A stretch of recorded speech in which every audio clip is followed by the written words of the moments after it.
professor for translational medicine in the Biological Sciences Division, and faculty and fellow at the Computation Institute. Sam is a pediatric oncologist whose research ranges from applying proteomics to studying pediatric tumors, to using biomedical informatics to advance our understanding of cancer, and to developing software to improve patient care.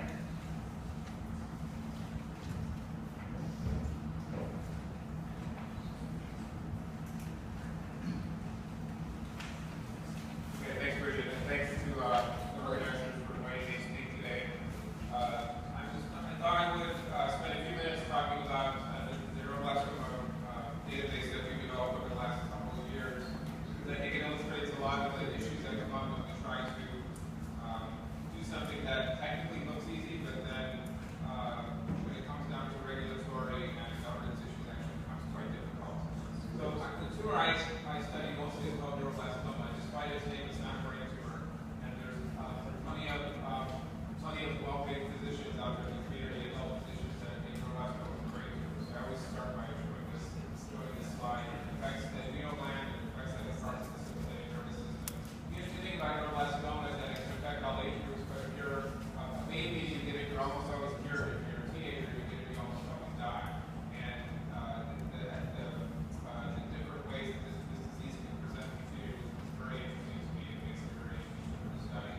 Except when you try to study a pediatric tumor like neuroblastoma or any pediatric malignancy, you have a number of problems. So here are the new cases in 2012 for breast, colon, prostate, and lung cancer. You can see that if you want to study one of these tumors, it's not a problem to get numbers to power your study.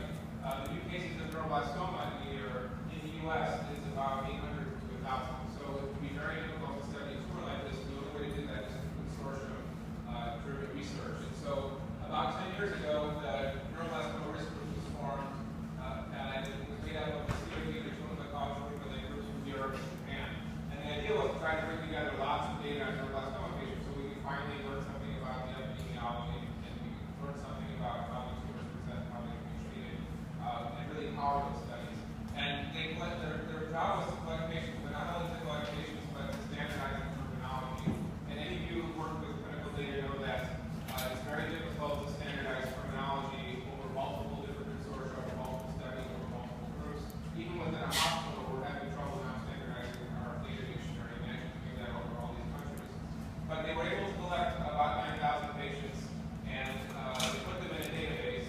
And from that database, they were able to publish over a dozen high-impact papers in good journals looking at for instance, low-risk neuroblastoma used to be cut off over 12 months, now it's 18 months. And they were able to do that only because they had these 10,000 patients.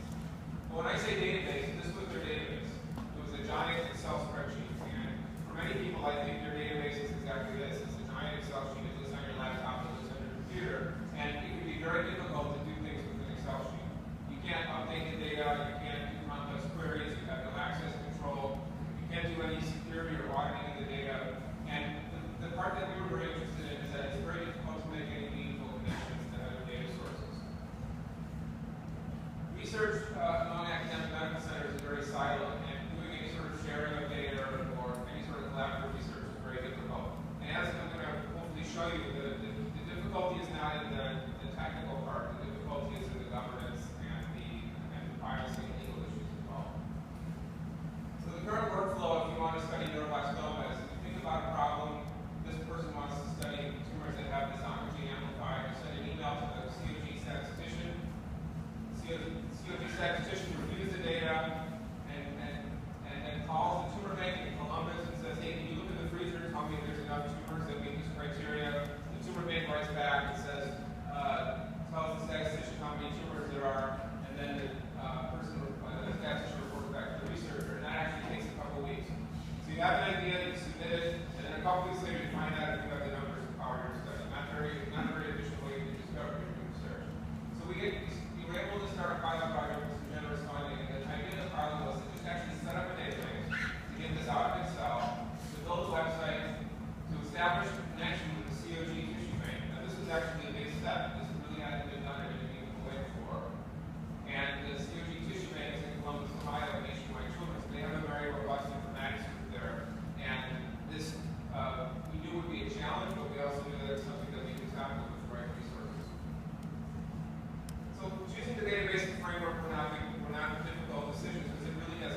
actually a huge part of the process of getting the data cleaned up.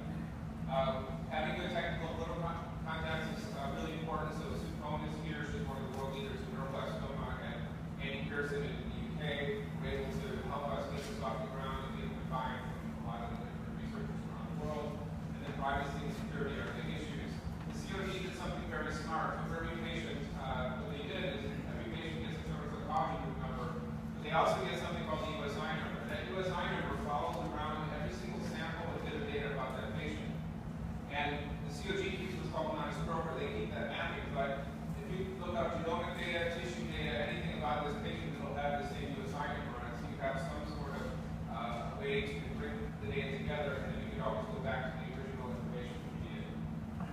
Just a quick bit about privacy and security. This is a famous case where an insurance company put out this list of information in a circle here. They sold it as a database. The author of this paper then went and looked up some voter registration data and found that Governor Well was almost certainly this patient by cross-referencing these four variables. So it's a famous case of the two groups thinking they were doing a good job with privacy and actually weren't. Real quick, this is another case where this group at Harvard looked at flu influenza mapping that was in the paper, and here are the dots that were the influenza mapping in the paper. And what they did is they went and took a Google map and overlaid it, and they were able to identify about 75% of the patients from the Google map. Again, sometimes you think you're doing the right thing for privacy and you're not. So we developed a new system here. We have a database. The user goes into the database, submits a query. The database engine builds a query, sends it off to the tissue bank. The tissue bank then sends back matched patients, and then the person can review the matches. This works. It works well, and the process takes a few minutes. So you can do a complex query now. It pings the tissue bank in real time, and you can get your results back very quickly. So this was our file. It was very successful. It works well. We have about 16,000 pages in the database now. And then the next step, obviously, was to try to connect to the genomic data. And this is work that Bob Grossman then helped us with was how can we get the GWAS data, the DNA data, and the gap data into our database. We're in the process now of establishing these connections. We're going to the neuroblastoma meeting in Germany next week, and one of the things we'll be unveiling is this new set of connections we have to the genomic data, helping people do a query and they can connect out to the data sets. So this is Bob's entire talk in one slide. This is what Bob presented. Here's a guy that's very excited about his data. And the idea is that you would, instead of from like our hypertension guys, this is just to show you that you have your private data and your control data in a place where you have access to it. You have the right credentials, and yet you have a public data store. You can use those two together, compute over them, and you can make meaningful connections in the data. And we hope to keep building on this model. So the last couple of slides, I just want to say that the most often overlooked issues are issues of governance and data stewardship, privacy and security, and intellectual property. And governance especially is an important issue. This is about the most bare bone kind of governance you can have. And if you try to build something like this and don't have something that resembles even this small layer of governance, you're going to have a lot of trouble. This is something that even our small neuroblastoma group is now pushing forward, is having an executive governance committee, but then 7 groups that work on keeping the data clean, making sure you have privacy and security, making sure you're following international regulations and ethics. It's hugely important. There's huge books and topics and talks related to governance, and it's something that has to be addressed. One of the first things that Bob did when he got here was to set up a governance structure for the VSD and for the CRI, and much of the success of the CRI is built in the governance structure that he built. So in summary, it is possible to share data between institutions, but there's a lot of stakeholders that can complicate things. The researchers want access to their data, but they don't want their data to become public until they publish it. They don't want it to be shared by accident, so it's very difficult to understand when the data can go live or it can't go live depending on when they publish their papers. Hospitals, their only interest at the hospital